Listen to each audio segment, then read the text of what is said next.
১৯০৮ সালের যুগান্তর বিপ্লবী দল কলকাতার চিফ প্রেসিডেন্সি ম্যাজিস্ট্রেট কিংসফোর্ডকে হত্যা করার সিদ্ধান্ত নেয়, কারণ তার কঠোর রায়ের জন্য বাঙালিরা তাকে অত্যন্ত ঘৃণা করত।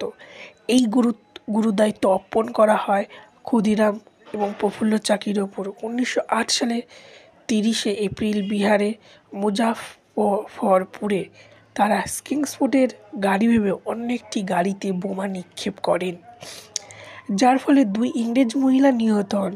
এই ঘটনার পর প্রফুল্ল চাকি আত্মহত্যা করেন আর ক্ষুদিরাম ওয়ানি রেল স্টেশনে ধরা পড়েন।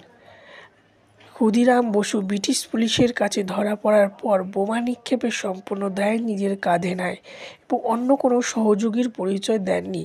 কিংসফোর্ড হত্যার ব্যর্থ প্রচেষ্টার জন্য তার বিচার হয় এবং তাকে মৃত্যুদণ্ড দেওয়া হয়। মাত্র ১৮ বছর ৭ মাস ১১ দিন বয়সে ১৯০৮ সালে ১১ই আগস্ট কারাগারে তাকে হাসিমুখে ফাঁসি কাটে তার মৃত্যু হয়।